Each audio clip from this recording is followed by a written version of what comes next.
Hello friends, welcome to hotpot classes. मैं संदीप आप सभी का स्वागत करता हूं फिर से एक न्यू वीडियो पे।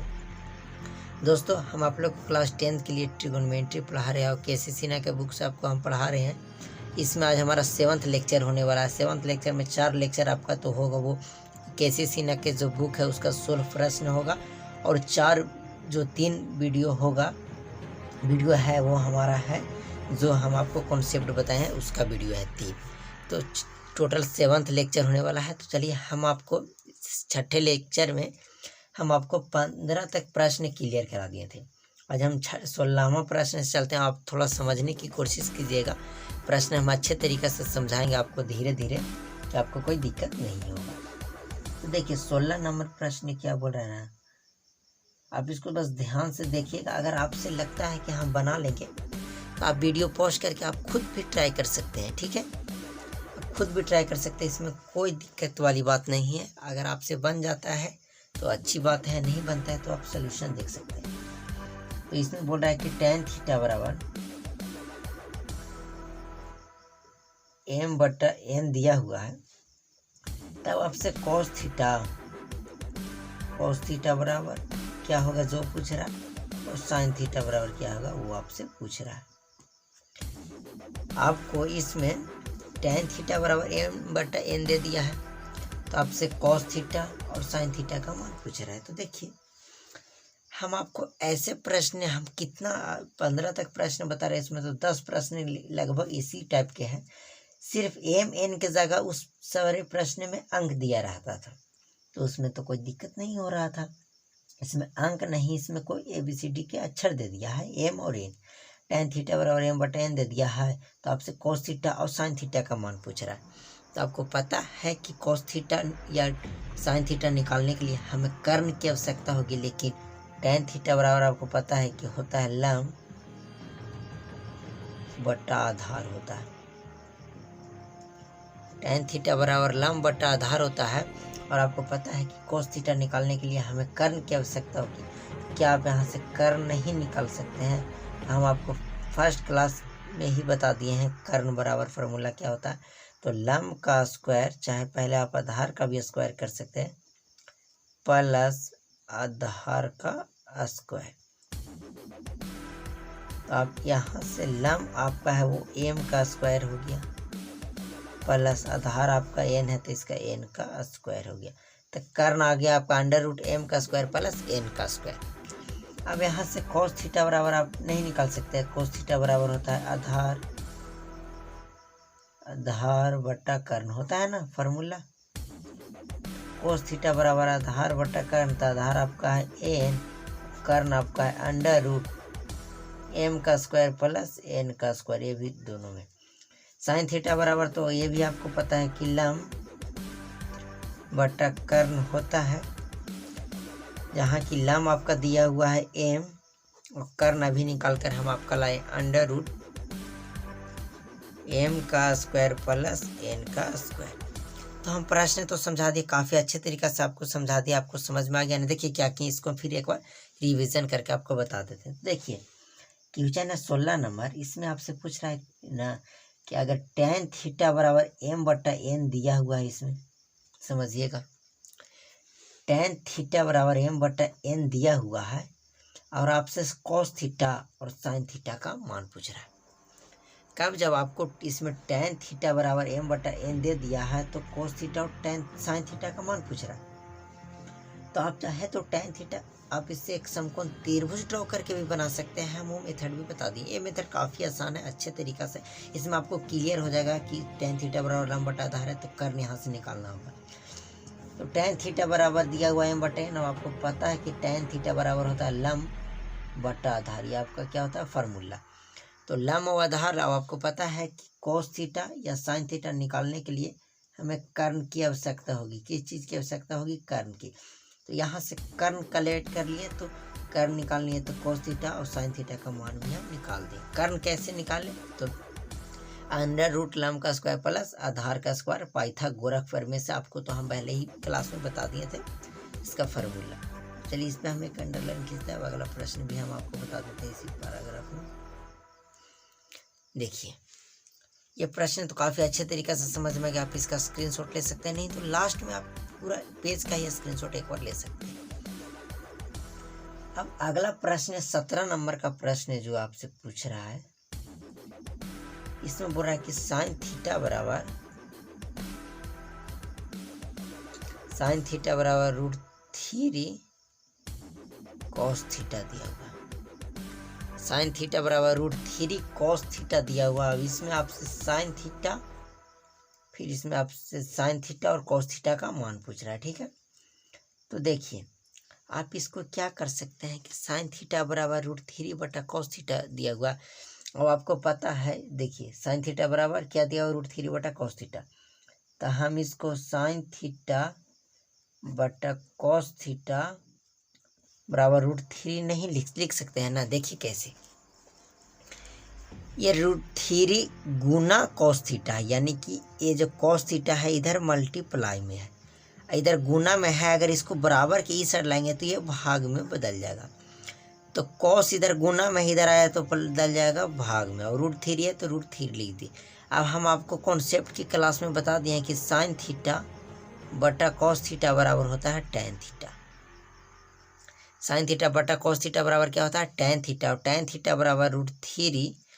अब तो टैन थीटा बराबर √3 आ गया, और आपसे पूछ रहा है कि साइन थीटा बराबर क्या होगा और कॉस थीटा बराबर क्या होगा, ये आपसे पूछ रहा है। तो टैन थीटा बराबर √3 आ गया, और यहाँ से टैन थीटा बराबर √3 आ गया। अब आपको पता है कि टैन थीटा बराबर होता है लंब बटा आधार, होता है ना। अब बोलिएगा कि इसमें तो लंब सिर्फ √3 दिया हुआ है, तो आप क्या करिए, इसके बट्टे में 1 कर देंगे तो कोई दिक्कत। अगर इसके बट्टे में 1 कर देते हैं तो कोई दिक्कत नहीं होगा। तो √3 बटा 1, तो लंब आपका हो गया √3, आधार आपका हो गया 1। अब आपको पता है कि साइन थीटा निकालने के लिए हमें कर्ण की आवश्यकता होगी, कॉस थीटा निकालने के लिए भी हमें कर्ण की आवश्यकता होगी। तो यहाँ से आप कर्ण निकाल लीजिए, तो कर्ण बराबर √। उसी तरह से फार्मूला बैठेगा, तो लंब का स्क्वायर तो √3 का स्क्वायर प्लस 1 का स्क्वायर होगा ना। सॉरी पेन नहीं चल रहा है, चेंज टू पेन। तो √3 + 1 का स्क्वायर। अब देखिए √3 को स्क्वायर से रूट खत्म, तो 3 + 1 का स्क्वायर 1, √4। आपको पता है कि √4 का वर्गमूल 2 होता है। यहाँ से कर्ण आपका आ गया 2। तो साइन थीटा बराबर होता है लंब बटा कर्ण, तो लंब आपका है √3, तो √3 कर्ण आपका आया 2। कॉस थीटा होता है आधार बटा कर्ण, तो आपका आधार है 1 और कर्ण आपका आया 2। इस तरह से अब ये भी प्रश्न सोल्व हो गया, इसमें भी आपका कोई दिक्कत तो नहीं। तो हम 16 नंबर और 17 नंबर प्रश्न हम इससे क्लियर कर दिए। अब हम आगे आपको बताते हैं 16-17 नंबर प्रश्न तो हम बता दिए। अब हम आपको बता देते हैं 18 नंबर प्रश्न। तो 16 और 17 नंबर प्रश्न तो समझ में आ गया। चलिए हम इसको एक बार और समझा लेते हैं। तो देखिए प्रश्न में दिया हुआ था कि साइन थीटा बराबर √3 कॉस थीटा। √3 कॉस थीटा दिया हुआ है, तो इस तरह से दिया है √3 कॉस थीटा। तो इस √3 और कॉस थीटा आपस में गुना में है। ये जैसे आप ए बी लिख देते हैं तो आप कैसे समझते हैं कि ए और बी गुना में है, दोनों लिखा हुआ है। उसी तरह से √3 कॉस थीटा गुना में है।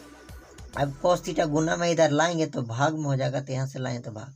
साइन थीटा बटा कॉस थीटा, हम आपको फार्मूला बताएं कि क्या होता है। साइन थीटा बटा कॉस थीटा बराबर टैन थीटा। और जब टैन थीटा का वैल्यू √3 है ही, तो उससे कर्ण आधार निकालनी है, फिर आपका साइन थीटा कॉस थीटा का मान निकाल दिए। चलिए इसी में एक प्रश्न हम और बता देते हैं, अभी जगह अवेलेबल है, अभी जगह अवेलेबल है तो इसमें हम बता देते हैं। तो चलिए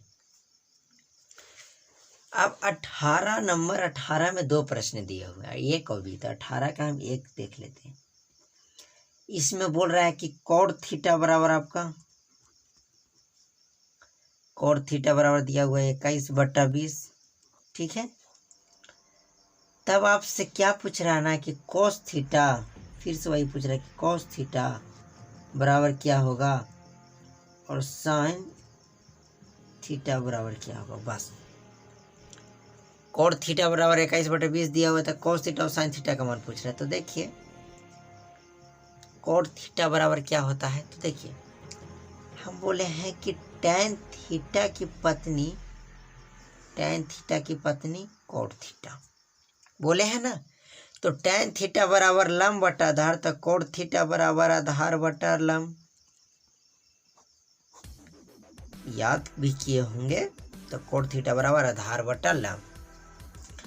अब इस पता चल रहा है कि आपको आधार भी दिया हुआ है 21 और लंब भी दिया हुआ आपका 20। अब आधार और लंब दिया हुआ है, लेकिन कोस थीटा निकालने के लिए है कर्ण, और साइन थीटा भी निकालने के लिए हमें कर्ण की आवश्यकता होगी।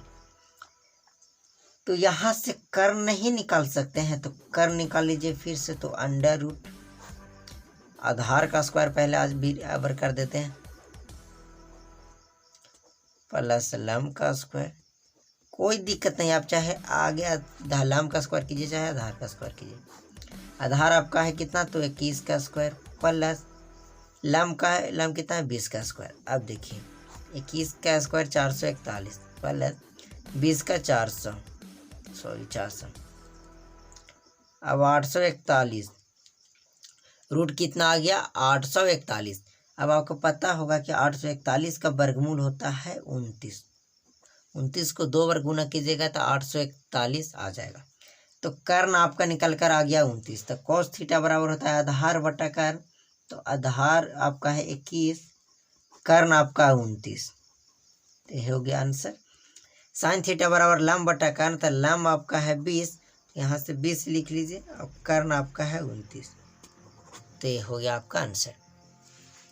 तो इसी तरह से आपका 16 नंबर प्रश्न, 17 नंबर प्रश्न और 18 का एक प्रश्न भी सोल्व करा दिए। अब हम अगला प्रश्न देखते हैं। अगला प्रश्न अब हम नेक्स्ट क्लास में लाएंगे। इतना पहले आप नोट कर लीजिएगा इतना प्रश्न, और इसको फिर से रिवीजन कर लीजिएगा, क्योंकि धीरे धीरे बताएंगे तो आपको ज़्यादा समझ में आएगा। तो चलिए आज हमारा केसी सिन्हा का 7th लेक्चर भी समाप्त हो गया, 7th लेक्चर भी एंड हो गया। आप टेंशन नहीं लीजिएगा, हमें क्लास 10th को कंप्लीट कराना हमें है। अब किस तरह से कंप्लीट कराएंगे वो हमें है, हम कैसे कंप्लीट कराएंगे आपको टेंशन सिर्फ नहीं लेना है। हम आपको कंप्लीट एग्ज़ाम से पहले करा देंगे तीनों बुक। ये तो आप गारंटी रखिए कि एग्ज़ाम से पहले हम आपको तीनों बुक जो हम आपको वादा किया हम कंप्लीट करा देंगे। फर्स्ट बुक से स्लो बताने का रीज़न है कि अगर एक बुक आप अच्छे तरीक़ा से ख़त्म करे रहते हैं तो सेकेंड बुक में आपको तो टेंशन कोई होगा नहीं। हम अगर किसी तरह से हल्का फुल्का कुछ छोड़ते भी चलते हैं तो आपको कोई दिक्कत नहीं होगा। फर्स्ट क्लास में हमें ये होता है कि हम टोटल बात बताते हुए चलते हैं। अगर एक बात भी छोटी छोटी बात बतानी पड़ती है कि आपसे कुछ छूटे ना, तो इसीलिए आज इस क्लास को हम यहीं समाप्त करते हैं।